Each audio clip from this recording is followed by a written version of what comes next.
Ya estamos de vuelta acá en Remaulinas por Radio Lautaro, la 970M. Yo les comentaba, una radio con historia, realmente, porque el 12 de octubre cumple 88 años la Radio Lautaro, así que les paso el dato para que no se les vaya a olvidar a todos los auditores de nuestra querida Radio Lautaro, que va a estar próximamente de cumpleaños. Y bueno, como yo les estaba comentando, hace algunos programas no teníamos a esta invitada que tenemos a continuación, así es que vamos a tratar de aprovecharla al máximo en esta edición de programa, así que le damos un cordial aplauso y bienvenida a Dani Shorwer. Ella es médico y especialista en salud mental. Bienvenida, Dani, muchas gracias por retornar al programa Remaulina. Gracias, Mauri. Un gusto estar aquí contigo nuevamente. No, el gusto es mío y de los auditores de Radio Lautaro, porque los temas que conversamos en este bloque de verdad que son muy inspiradores, también son muy necesarios también. Así que lo que vamos a conversar hoy día y lo que te quiero preguntar y para dónde también podemos llevar la conversación es respecto a cuándo nosotros podemos pedir ayuda, ¿ya? Porque hay veces que nos sentimos agobiados, ¿cierto? En algunos quizás espacios donde hay mucho estrés, en algunos momentos de nuestra vida, quizás pasamos por algo traumático, pero ¿cómo sabemos en qué momento uno identifica cómo podemos pedir ayuda? Ayuda en el sentido tanto, ayuda como de salud y también ayuda espiritual. Bueno, yo creo que es un tema un poquito amplio el que vamos a abordar hoy día, pero vamos a tratar de resumirlo y tratar de ir ordenando por partes para que también sea un poquito más cómodo, ¿cierto?, para las personas que nos están escuchando. Sí, esa es la idea. Mira, creo que la parte espiritual siempre es importante pedir ayuda. Dios nos hizo para vivir en comunidad, Dios nos hizo para estar juntos. Dios le creó a Adán a una persona que lo acompañara, que pudiera estar y que pudiera ser su complemento. Entonces, todas las personas, independiente de que estemos, ¿cierto?, en pareja, en que tengamos algún hermano, hermana, algún familiar, algún amigo, siempre es bueno pedir ayuda. Creo que somos un poco una contracultura, ¿cierto?, entre que tengo que hacer todo solo. No es necesario, podemos siempre estar buscando. Hay un versículo que a mí me encanta que dicen, oren los unos por los otros, y eso es así. Es decir, muchas veces la oración del otro es la que nos mantiene, es la que nos sostiene, es la que nos permite estar bien. Y es una realidad, o sea, el creyente necesita estar en una comunidad, es parte de ser el cuerpo de Cristo, y la ayuda creo yo que va a estar siempre. Bajar un poco esta autosuficiencia, ¿cierto?, y entender que no somos suficientes, que somos suficientes en Dios, pero no nosotros, digamos, como personas individuales. Ahora, si nos vamos por la parte de salud mental, hay algunas banderas rojas que uno siempre trata de identificar para que las personas entiendan cuando esto ya no es sano, claro, podríamos decirlo. Exacto. Porque muchas veces, y es lo que yo converso bastante con mis pacientes, es que el paciente, por ejemplo, que tiene una genética un poquito más ansiosa, un poquito más depresiva, a veces normaliza mucho sus síntomas, porque si vamos hacia atrás su historia, cuando tenía 4 o 5 años ya estaba sobrepensando, ya tenía momentos de angustia, entonces normaliza un poco lo que es esto, y en realidad consulta cuando ya esto, digamos, está en un punto claro, en el que ya siente que ya no puede seguir avanzando. Exacto. Entonces, para las personas que no, digamos, han estudiado el área de salud mental, de repente es difícil como entrar en el cerebro del que está al lado. Ese es un detalle importante, porque a veces uno dice, bueno, todos deben pensar como yo, todos deben ver esto de la misma manera, o todos lo deben percibir de la misma manera, pero no es así. Entonces ahí es cuando entra la parte que es sana a la parte que ya es un poquito más patológica. Entonces, por ejemplo, uno de los síntomas que uno no debería tener y que debería ser una bandera roja para nosotros es algo que nosotros llamamos rumiaciones. ¿Qué es lo que es la rumiación? La idea rumiante es como un pensamiento intrusivo, es decir, es un pensamiento que ingresa, ¿cierto?, y que tú, por más que intentes sacarlo, no logras hacerlo.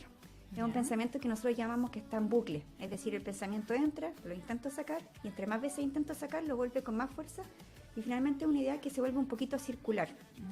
Un ejemplo, por favor. Ya, por ejemplo, una persona que está preocupada, por ejemplo, porque sus hijos se pueden enfermar, que esto es muy común, ¿cierto? Las mamás que están en la casa, los papás que están en la casa probablemente deben tener este tipo de pensamiento en algunas ocasiones. Por ejemplo, enviar a tu hijo al jardín y claro, te puede preocupar de que a tu hijo le pase algo, pero ese pensamiento debería llegar y debería irse.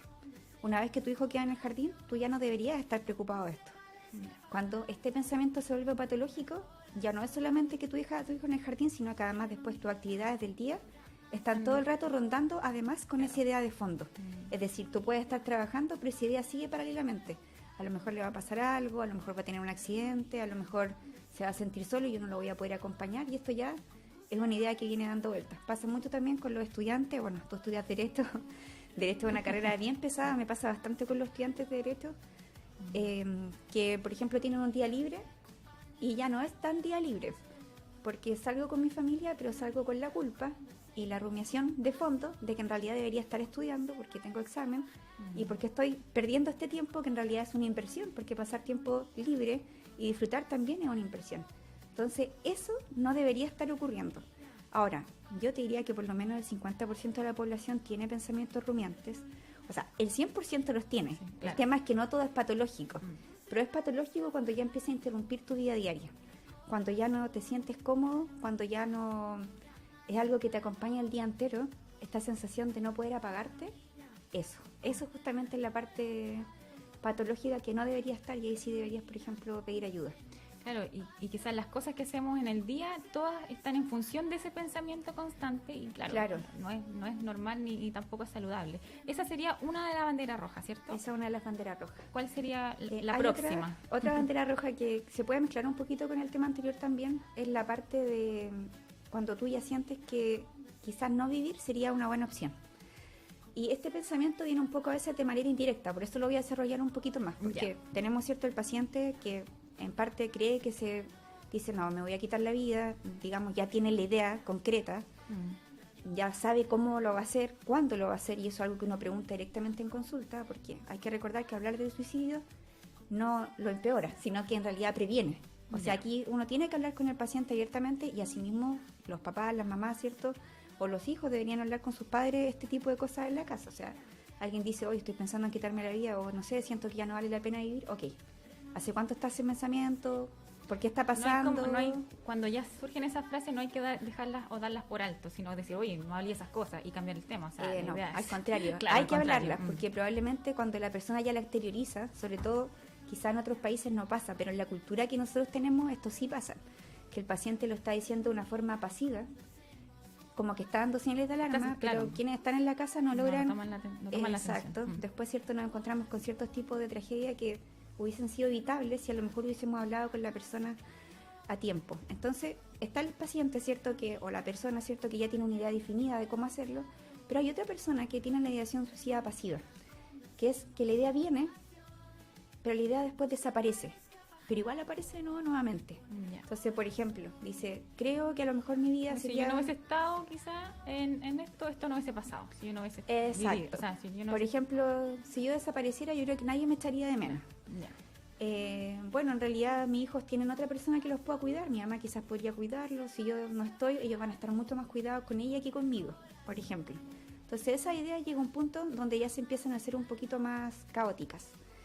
Y concordando un poquito con la idea anterior, el síntoma anterior que habíamos mencionado, que es la idea rumiante, pasa mucho que el paciente que no logra apagar su cerebro, esto trato de hablarlo en palabras no tan técnicas, ¿cierto?, siente a veces deseos de morir, pero no es un deseo real de morir, sino es un deseo de apagarse.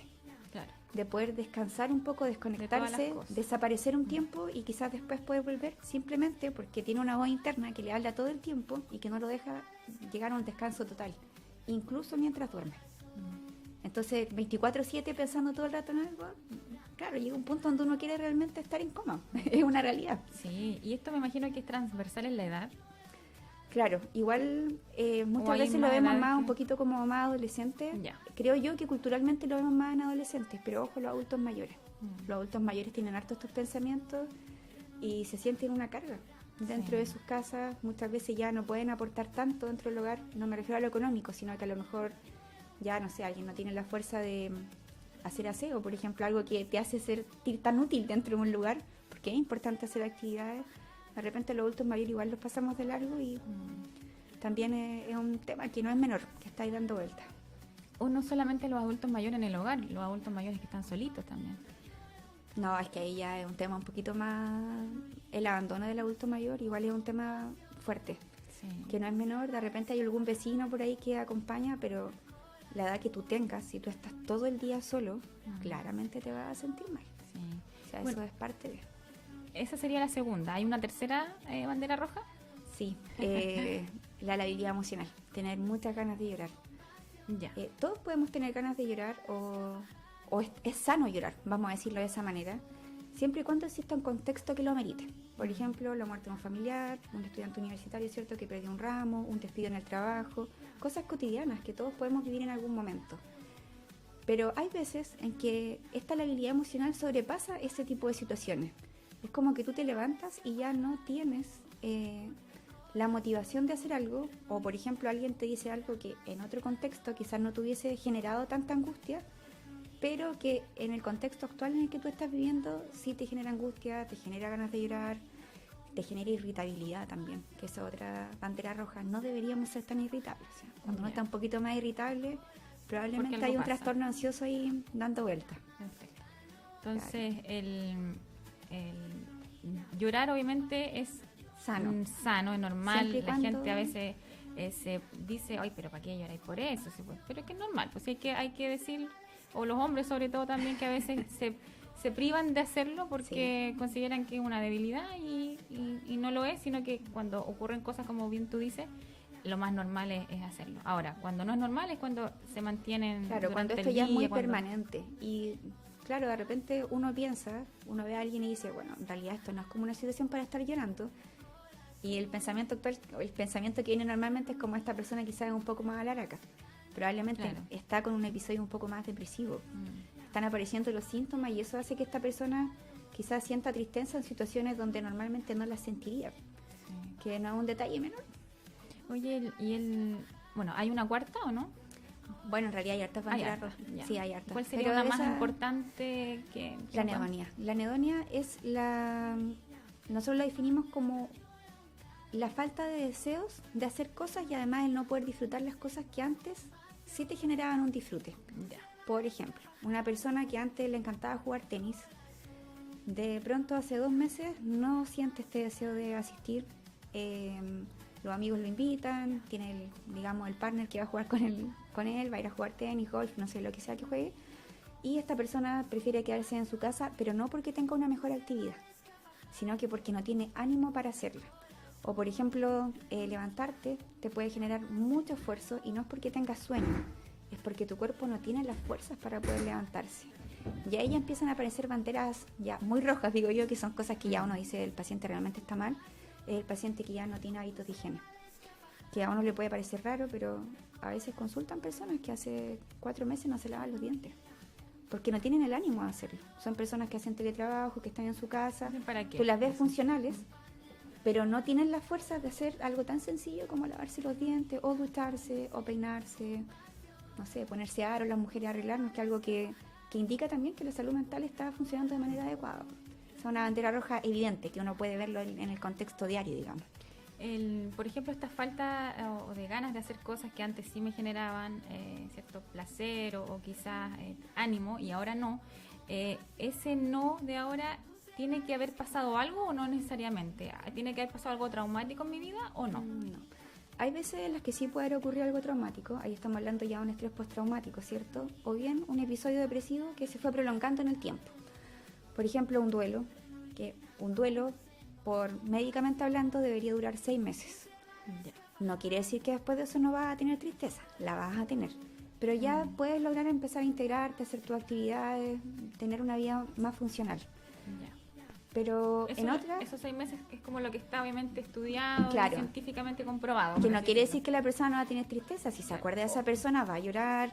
Si se o que se la acabe antes, o dice, oye, a mí no me duró 2 meses nomás y resulta que es mala persona porque se me acabó antes. Claro, el duelo se puede manifestar de distintas maneras. Pero, digamos, lo sano es que una persona esté triste y con una tristeza que sea más o menos evidente, digamos, unos 6 meses. Eso es sano. Y no vamos a decir que la persona está exagerando ni que está prolongándose en el tiempo, no. De repente nos encontramos con opiniones como, no, ya debería volver a hacer sus cosas. Es verdad, hacer tus cosas te ayuda, pero siempre entendiendo que estás en un duelo, entendiendo que, por ejemplo, alguien que perdió a su hijo, va a ir un duelo muy distinto a alguien que quizá perdió a su papá, que tenía ya, no sé, 98 años y que uno asume que en algún momento va a partir. Son duelos también diferentes. Pero en otras ocasiones no hay ningún gatillante. Simplemente aparece y justamente por eso es patológico. Es decir, o es patológico porque se extendió en el tiempo en el que había durado la tristeza, o bien es patológico porque no hubo ningún factor gatillante que hiciera que esto apareciera y de pronto la persona simplemente se empieza a sentir mal. Y esto obviamente ocurre por distintos cambios químicos que ocurren en el cerebro, ya sea por falta de neurotransmisores, las neuronas que no están funcionando de manera adecuada, por traumas también de la infancia que van, digamos, debutando un poco también en la adultez. Existen varios factores que nosotros podríamos... Bueno, ahí es cuando entra el fármaco también, que algunos moderan la serotonina, otros no la adrenalina, ¿cierto? Y tenemos distintas vías a niveles cerebrales que van a ir conjugando distintas cosas. Pero, en palabras simples, si no existe un gatillante para que tú te estés sintiendo mal, deberías consultar. Claro. Puede ser que no necesites fármaco de esto. Si las personas consultaran a tiempo, la cantidad de personas que necesitan fármacos serían las mínimas, esa es la verdad.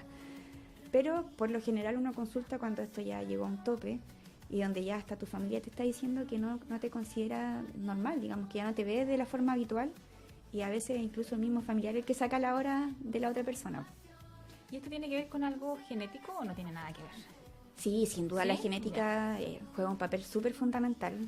Cuando nosotros tenemos antecedentes de padres que tienen algún trastorno de la salud mental, tenemos mucho mayor riesgo. Y las mamás en el embarazo. Ese es un detalle súper importante. Es decir, una madre que haya tenido episodios depresivos, ansiosos durante su embarazo, su hijo tiene un 60% más de riesgo de tener alguna enfermedad de salud mental en la adultez. Que no es menor, es harto. 60%. Es harto. O sea, estamos en una sociedad que tiene muchas patologías de salud mental. La genética ahora influye, pero otra cosa es la epigenética. Es decir, la genética es lo que viene en mi ADN, ¿cierto? Y el ambiente que vive una persona es la que va finalmente ver qué genes se desarrollan y qué genes no se desarrollan. Entonces, voy a decir algo que quizás es un poco fuerte para las personas que nos están escuchando. Pero estamos en una sociedad donde los niños crecen en familias inestables, donde a veces no está la figura de una mamá, no está la figura de un papá, digamos, o sí está, pero son inestables, es decir, pelean constantemente, se van de la casa. Y bueno, ahí tenemos los trastornos de personalidad que debutan después cuando ya son adolescentes o un poco más adultos. Es decir, ambientes inestables generan que esos genes se expresen. Y me imagino que eso es lo más común y normal que está pasando actualmente, ¿cierto? Claro, o sea, las personas se preguntan por qué ahora está tan mala la salud mental. O no, o uno dice, uy, ¿por qué esta persona es así ahora? No sé, por ejemplo, a los 20 años. Uy, claro, que los trastornos de personalidad debutan a esa edad, efectivamente. Entre los 18, 30 años ya viene el debut de un trastorno de personalidad. Generalmente más alrededor de los 20, pero hay personas que a los 30 también tienen ciertos debuts, y que no es menor, pues. Eso influye bastante en la... No, y qué bueno que diste ese dato del 60% de las mujeres embarazadas, porque igual es una alarma, por así decirlo, de que de verdad que es muy importante pasar un embarazo saludable. Claro, lo ideal sería prevenir, digamos, o programar quizás un embarazo en realidad. Eso. Poder usar ácido fólico, que es algo súper importante. Bueno, la harina de chile trae ácido fólico, por eso las mamitas que consumen pan, por ejemplo, tienen mucho menos riesgo de tener también hijos con algún cierto tipo de enfermedades. Pero también es cierto de que si la mamá, por ejemplo, tiene un episodio depresivo, está con un episodio ansioso, lo ideal es que se trate. Es decir, hay fármacos que actualmente los podemos usar en el embarazo. Entonces, no solamente te estás tratando a ti mismo, sino que además estás previniendo que también, o por lo menos reduciendo el porcentaje de probabilidades de que tu hijo tenga una enfermedad también a largo plazo. Oye, qué importante todos los datos, que estoy pero fascinada con todo lo que nos estás contando, y me imagino que los auditores también, porque está muy interesante lo que Dani nos está contando. Y también desde la perspectiva del otro lado, por ejemplo, estas son las banderas rojas de uno, al darse cuenta uno cuando está mal, qué sé yo, todo lo que comentamos. Pero cuando uno ve a otra persona, uno ve en la otra persona estas banderas rojas. ¿Cómo debemos acercarnos? ¿Cómo debemos abordar la situación? Porque bueno, me imagino que es difícil, pero quizás cómo podríamos abordarlo. Claro, yo creo que es importante sacar un poco el estigma de que la persona está enferma porque quiere. El cerebro es un órgano, igual que cualquier otro, y se enferma. Así como la persona que tiene cáncer, ¿cierto? No quería tener cáncer, claramente. El que tiene depresión, ansiedad, un trastorno de personalidad, tampoco quiere tenerlo ni lo disfruta. Realmente es quien peor lo está pasando. Entonces, creo yo que siempre es bueno abordar esto desde el punto de vista de la comprensión, de que la persona entienda que tiene un lugar seguro, donde poder quizás conversar, donde expresar lo que está sintiendo. Pero este espacio seguro no va a ser suficiente. Y ahí es cuando quien está viendo a otro tiene que tomar la decisión de sacar la hora a psicólogo o a médico, a alguien que pueda ayudarlo, pero no va a bastar con la familia. Es decir, tiene que haber una persona que te pueda ayudar. Incluso en mi familia vemos varios médicos y nosotros vamos al médico, justamente por lo mismo, porque se genera igual como una disonancia, podríamos decir, porque puede haber un psicólogo dentro de tu familia, pero ese psicólogo no te va a poder tratar a ti. Claro. Porque conoce otras áreas de tu vida, porque también tiene ciertas emociones con tu propia vida, quizás cierta rabia por cosas que pasaron, cierta decepción. Claro, no es objetivo. No es la persona indicada para hacerte un tratamiento. Siempre tiene que haber algo. Ahora tenemos el sector público que tiene psicólogos buenos, que hacen buena psicoterapia. Quizás no con la frecuencia que uno esperaría, también entendiendo que las listas de espera a veces son un poquito largas, ¿cierto? Pero tienes acceso, y también tienes acceso a fármacos, que son dos cosas súper importantes en el tratamiento. Entonces, creo yo, buscar la ayuda profesional. Muchas veces el paciente no va a querer asistir. Claro, va a decir, si entonces, no estoy loco. eres tú el que tiene que tomar la decisión por la persona, porque la persona no está en condiciones de tomar buenas decisiones para su vida. Y si hablamos de la recomendación y también el apoyo espiritual, en ese sentido, ¿cómo lo podemos ver también? Bueno, voy a dar opinión un Sí, poco más neutra, supuesto. porque obviamente yo tengo mi opinión, entendiendo que yo soy una persona creyente y que sin duda entiende que Dios puede sostener muchas áreas de nuestra vida, y lo he visto también como de forma personal. Pero si nos vamos al área científica, hablando ya un poco más como médico, sí es cierto que el área espiritual tiene una labor fundamental. De hecho, cuando nosotros pasamos, hay dos ramos importantes dentro de la carrera, que son medicina familiar y psiquiatría, que tienen que ver un poco con esto. Y en ambos ramos no hay clase en la que no se enfatice de que ideal el paciente tenga una red de apoyo, y que ojalá esa red de apoyo sea una iglesia. Eso es parte de, primero, porque va a encontrar un grupo de personas que lo van a querer o lo van a acompañar, independiente de las condiciones en las que se encuentre.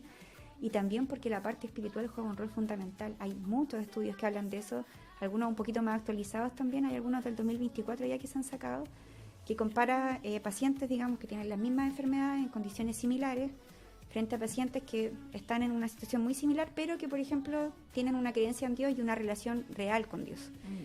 Y está demostrado que, por ejemplo, las tasas de suicidio en personas que tienen una creencia son mínimas en comparación a las personas que sí la tienen. Es decir, de 100 personas que se quitan la vida, 2 pudieran haber sido creyentes. El otro 98 eran personas que no creían, que no tenían ningún tipo de creencia que los pudiera sostener en ese momento. Ay, mira qué importante. No sé si estás como un poquito actualizada de los datos de suicidio de acá, de la zona, un poco de esta... Bueno, a nivel mundial se supone que mueren 80.000 personas, digamos, porque porque se quitan la vida, propiamente tal. Ahora, si nos vamos a las cifras que son, digamos, de las personas que intentan quitarse la vida, obviamente esto se multiplica por 10, o sea, es potencial, es harto. Y en esta época del año es sabido que incrementan, ¿cierto? Sí. ¿O es un mito?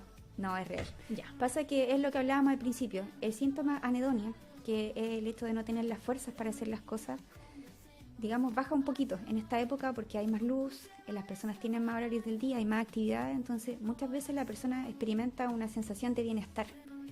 El problema es que en esa sensación de bienestar pueden venir también las fuerzas para poder quitarse la vida. Porque muchas veces la persona no se quita la vida porque no tiene las fuerzas para hacerlo, o sea, no se puede levantar ni de la cama. Tampoco va a ir a comprar algo que le permita, digamos, poder hacerlo. Entonces, esta época sí es una época compleja. Septiembre es el mes donde se previene el suicidio, efectivamente. Sí. Es el mes donde nosotros deberíamos estar un poquito más alerta y acompañar un poco también a los que están cerca de nosotros. Oye, qué interesante todo lo que estábamos conversando ahora y mucha información útil también para todos nuestros auditores que nos están escuchando por la Radio Lautaro 970 AM. No sé si podemos, ya obviamente tenemos que estar terminando el programa, pero no sé si podemos dejar quizás un último mensaje, Dani, para todos nuestros auditores que nos están escuchando en las 30 comunas de la región del Maule. Sí, miren, creo que algo súper importante es aprender a pedir ayuda. En todo tipo de sentido de nuestra vida no estamos solos. A veces creemos que no hay personas que nos estén rodeando, creemos que no hay personas que a lo mejor estén dispuestas a acompañarnos, pero créanme que siempre hay alguna luz en medio del camino. Si a lo mejor no son personas que sean creyentes, refúgiense en las personas que están al lado suyo, en algún amigo, pidan ayuda incluso en redes sociales, decir, ¿sabes? Me siento mal, necesito que alguien aparezca y me ayude realmente que que pueda, digamos, prestar esto que nosotros necesitamos en el momento y, por supuesto, buscar ayuda profesional. Ahora, para las personas que quizás tienen alguna creencia, ¿cierto?, en Dios, decirles que van a encontrar un refugio, que van a encontrar algo diferente. Dios no nos vino a prometer una sanidad, hay que decirlo. Puede ser que nosotros tengamos... Yo soy una persona súper creyente que tiene un trastorno ansioso de años, muy genético también, y me trato. Y además soy creyente, o sea, son cosas que no son incompatibles, son cosas que son totalmente compatibles y que te permiten tener una muy buena calidad de vida, te permiten tener también una mejor relación con Dios y que te permiten ayudar también a quienes te rodean, porque cuando tú estás bien, cuando tú estás estable, también puede ser una herramienta y una luz para las personas que no se sienten bien. Exacto. Un ejemplo y también una inspiración ahí para otros. Dani, ¿nos dejas tus redes sociales para que algunos ahí que nos estén escuchando quieran quizás hacerte alguna consulta o quizás también lo mismo, lo que estamos conversando recién, pedir ayuda o algún consejo? Sí, les voy a dejar las redes sociales de Casa de Amor, pero me apellido un poquito raro, así que es difícil que puedan el Instagram. Pero ahí apenas siguen Casa de Amor van a encontrarte de inmediato. Exacto, sí. Pero Casa de Amor Talca, ese es un link que yo lo administro de esto, así que si hacen preguntas médicas, igual voy a poder responderlas por ahí, no hay problema. ¿Eso es en Facebook también o no? ¿O solamente solo en Instagram? Ya, sí. Perfecto. En Instagram, @Casa de Amor. No. Es... sí, disculpa, Sí, tienes sí, toda la razón, sí, me estoy enredando. Casa de Amor Talca. Sí. Y ahí la Dani es la que maneja la red social ahí, así que va a ser ella la que les conteste. Y recordar también, porque Casa de Amor está todos los lunes, ¿cierto? Todos los lunes a las 8 de la tarde. Probablemente nos cambiemos a los días domingo a las 6. Así que Ya. dejo avisado por acá que probablemente en un par de semanas vamos a empezar también los domingos. Perfecto. Y eso es en Talca, ¿cierto? En Talca, sí. Perfecto. Ahí en el Instagram de Casa de Amor está la dirección, hay unos videos que la misma Dani hace súper interactivos para que la gente no se vaya a perder y lleguen derechito a Casa de Amor. Así que, Dani, te agradezco un montón que hayas podido Gracias participar a ti, Vale, un gusto poder estar acompañándote. No, un gusto es mío y de todos los auditores que te echábamos de menos aquí, que no habíamos podido concretar, pero ya puedes venir y te esperamos la próxima semana. Muchísimas gracias, ahí vamos a estar entonces. Y muchas gracias a ustedes también por habernos acompañado en esta edición de Remaulina, este sábado en la tarde. Espero haya sido de su agrado todo este programa, versión extendida que tuvimos. El próximo sábado también vamos a tener una versión extendida de Remaulina. Ahí los voy a estar acompañando esa tarde de sábado. Nos vemos entonces en una próxima edición. Que estén muy bien. Vuelvo a reiterar mis saludos a todos los trabajadores radiales en su día. Así es que nos vemos en una próxima oportunidad. Que estén muy bien y cuídense en esto último que queda de 18, ¿ya? Cuiden su bolsillo también y todo. Que estén muy bien, nos vemos. Muchas gracias. Reconstruir nuestra región.